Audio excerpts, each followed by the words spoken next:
Hello everyone, आप देख रहे हैं चैनल अमीन इन्फो। दोस्तों, दिल्ली यूनिवर्सिटी के अंडर ग्रेजुएट कोर्सेज़ की फ़र्स्ट एडमिशन लिस्ट अनाउंस कर दी गई है। फिर चाहे वो बीटेक हो, BA honours humanities and social science हो, डीएलएड हो या फिर डीयू जाट हो। तो इस वीडियो में हम डिस्कस करेंगे कि एडमिशन लिस्ट के बाद का क्या प्रोसीजर रहेगा। तो सबसे पहली चीज़ दोस्तों, जिन जिन बच्चों को एडमिशन लिस्ट में जिन जिन बच्चों का नाम आया है, उन बच्चों को सबसे पहला काम क्या करना है, अपने स्टूडेंट पोर्टल पे जाना है।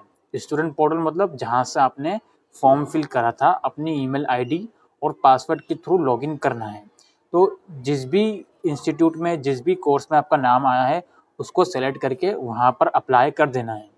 फिर इंस्टीट्यूट वाले आपके डॉक्यूमेंट वेरीफाई करेंगे और इस बीच अगर कोई गड़बड़ उनको लगती है डॉक्यूमेंट में, तो आपके कॉलेज रिमार्क्स में ये डाल दिया जाएगा कि भाई ये गड़बड़ है, इस डॉक्यूमेंट को दोबारा सेंड कर दीजिए। तो अप्लाई करने के बाद आपको आपका डैशबोर्ड और डैशबोर्ड का माई एप्लीकेशन टैब ज़रूर चेक करना है कॉलेज रिमार्क के लिए।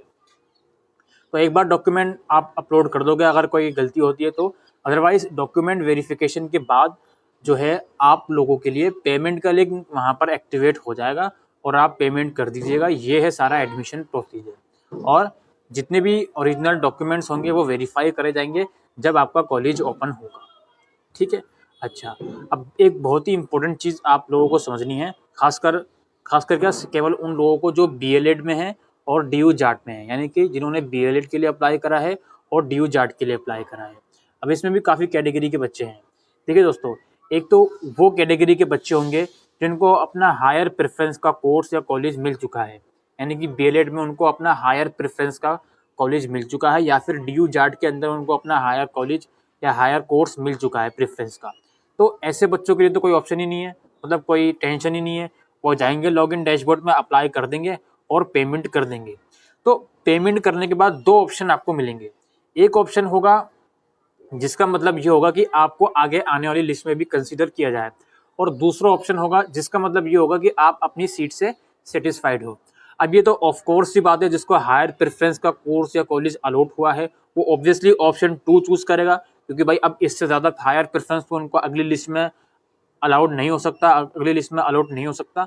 तो जिन बच्चों को फर्स्ट प्रेफरेंस अलॉट हुआ है वो पेमेंट कर देंगे और ऑप्शन 2 सेलेक्ट कर लेंगे। ठीक है, हाँ जी, हम सेटिस्फाइड हैं। अच्छा, अब हमारी बात ये आती है कि ऐसे बच्चे जो अपनी सीट से सेटिस्फाइड नहीं हैं, उन बच्चों को क्या करना है। तो देखो यार, आप लोगों को पेमेंट करनी होगी, आप लोगों को ये सीट रिजर्व करनी ही होगी।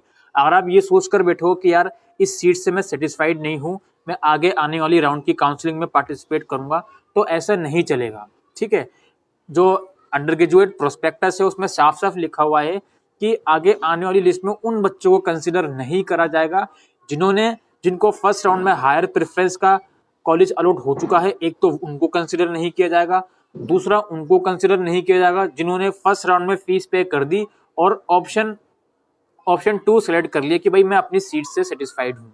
ठीक है, अब हो सकता है कई बच्चों को तीसरा चौथे प्रेफरेंस का कॉलेज अलॉट हुआ हो, बट फिर उनके दिमाग में अब ये चल रहा हो कि चलो कोई बात नहीं यार, इससे हम सेटिस्फाइड हैं, हम अपनी सीट फ्रीज कर लेते हैं। ठीक है, तो ऐसे बच्चों को भी नेक्स्ट राउंड में कंसिडर नहीं किया जाएगा। और तीसरी कैटेगरी उन बच्चों की है जिनको किसी राउंड में सीट अलॉट हुई है, यानी कि फर्स्ट या सेकेंड राउंड में उनको सीट अलॉट हो गई, लेकिन कोई एक्टिविटी उन्होंने नहीं करी, उन्होंने अप्लाई कर दिया लेकिन पेमेंट भी नहीं करी, तो भाई आपको अगले राउंड में कंसिडर नहीं किया जाएगा। फिर आप केवल स्पोर्ट राउंड का इंतजार करते रहिए। अब स्पोर्ट राउंड में तो गारंटी नहीं है कि आपका एडमिशन हो। ठीक है, वो तो रैंक वाइज बुलाते हैं। तो कुल मिलाकर बात दोस्तों ये है कि डीएलएड और डीयू जाट के जो कैंडिडेट हैं वो पहले ये डिसाइड करें कि उनको कौन सा प्रेफरेंस का कॉलेज अलॉट हुआ है। ठीक है, अगर उनको लगता है कि हाँ जी ये हायर प्रेफरेंस है, मैं इससे ज़्यादा संतुष्ट नहीं होना चाहता, तो वो फीस पे करके ऑप्शन 2 सेलेक्ट कर ले कि हाँ जी मैं सेटिस्फाइड हूँ। और ऐसे बच्चे जो फिर भी अपग्रेडेशन के लिए जाना चाहते हैं, तो उनको भी इस राउंड में फीस पे करनी ही होगी और ऑप्शन 1 सेलेक्ट कर लेना फीस पे करने के बाद, हाँ जी मेरे को अगले राउंड में भी कंसिडर किया जाए। अगर आप इस राउंड में कोई भी एक्टिविटी नहीं करते हो सीट अलॉट होने के बावजूद भी, तो आपको नॉर्मल लिस्ट में कंसिडर नहीं किया जाएगा, फिर आपको स्पोर्ट राउंड का वेट करना पड़ेगा। अब ये स्पोर्ट राउंड क्या है इसकी जानकारी हम आपको बाद में देंगे, जैसे ही कुछ ऑफिशियल जानकारी एडमिशन लिस्ट खत्म होने के बाद आती है तो। ठीक है, तो जाइए, जिनका एडमिशन हो गया उनको कॉन्ग्रेचुलेशन, और जिनका एडमिशन अभी नहीं हुआ है, नाम नहीं आया है लिस्ट में, उनसे मैं कहूँगा कोई बात नहीं, अभी 3-4 लिस्ट और आएंगी, आप वेट कर सकते हैं। जिनका किसी भी लिस्ट, जिनका फर्स्ट लिस्ट में नाम नहीं आया, कोई भी एक्शन नहीं लेना है फिलहाल, उनको अगली लिस्ट का वेट करना है। और जो अदर कोर्सेज के बच्चे हैं लाइक जर्नलिज्म हो गया या ह्यूमैनिटीज़ वगैरह हो गया, तो उनकी तो कोई टेंशन ही नहीं है, उनको तो एक ही इंस्टीट्यूट होता है, वहाँ पे आप वो इंटरेस्टेड हैं तो अप्लाई कर दीजिए अगर लेना है एडमिशन, अदरवाइज़ तो आपकी मर्ज़ी ही है। तो इसी के साथ दोस्तों आज की इस वीडियो में इतना ही।